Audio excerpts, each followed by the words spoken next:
ఈ స్టెబిలైజింగ్ రిజర్వాయర్లు కానీ లేకపోతే నీళ్ళు ఎట్లా ప్రయాణం చేస్తాయి? ప్రజల గొంతు ఎలా తడపాలని ఆలోచనలు లేవు వెనుకు. ప్రజలు అల్లాడుతూ ఉంటే వాళ్ళకి ఎలా మంచి చేయాలి అనే ఆలోచనలు పుట్టవు వెనుకు. దిక్కుమాలిన అబద్ధాలు, దిక్కుమాలిన మోసాలు. ప్రజల గురించి ఏ రోజు చీకు లేదు, చింత లేదు. చెప్పేటివన్నీ అబద్ధాలు, చేసేటివన్నీ దొంగ పనులు.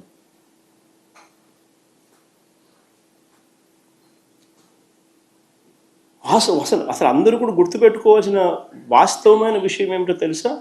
రాయలసీమ లిఫ్ట్ ప్రాజెక్ట్ అనేది కొత్త ప్రాజెక్ట్ కాదు. It is not a new project.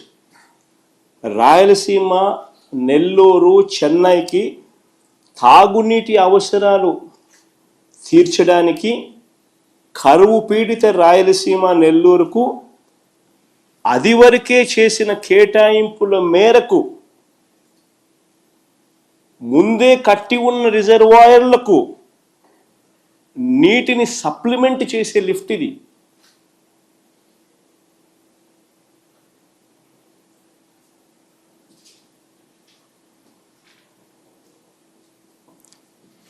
Krishna నదిలో వరద వచ్చే రోజులు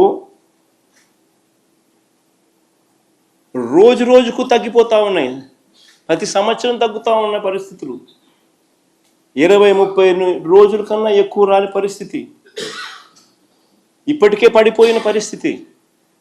ఇలాంటి నేపథ్యంలో మరోవైపున చూస్తే రోజుకి 8 టీఎంసీలు నీళ్లు శ్రీశైలం నుంచి ఖాళీ అవుతా ఉన్న ఇంకో పరిస్థితి కనిపిస్తూ ఉంది. మరోవైపున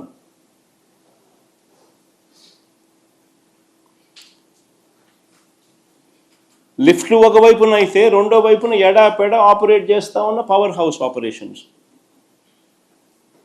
కనీసం అటువైపున నీళ్లు తాగడానికి ఉండవు, కరువు పీడిత ప్రాంతం అది అని చెప్పి కనీసం ఆలోచనలు కూడా లేకుండా ఎడాపెడా పవర్ హౌస్ ఆపరేషన్స్ చేస్తూ ఉన్నారు. శ్రీశైలం నుంచి 777 అడుగుల నుంచి 825 అడుగులు నుంచే తోడేస్తూ ఉన్న పరిస్థితి. నీళ్ళు ఖాళీ అవుతా ఉన్న పరిస్థితి. మరి ఈ తక్కువ సమయంలోనే ఆల్రెడీ కట్టి ఉన్న ప్రాజెక్టులకు నీరు నింపలేని పరిస్థితిని సరిదిద్దే కార్యక్రమమే రాయలసీమ లిఫ్ట్.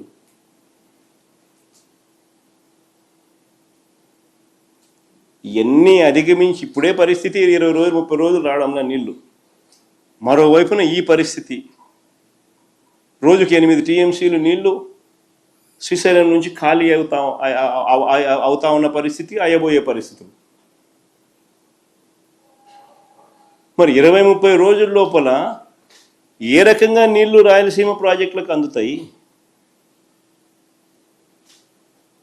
దాన్ని సరిదిద్దే కార్యక్రమమే ఈ రాయలసీమ లిఫ్ట్. కొత్త రిజర్వాయర్లు ఏం లేవు దీంట్లో. ఉన్న రిజర్వాయర్లకు నీళ్ళు అష్యూర్డ్గా పోయి పంపించే కార్యక్రమమే ఈ ప్రాజెక్టు.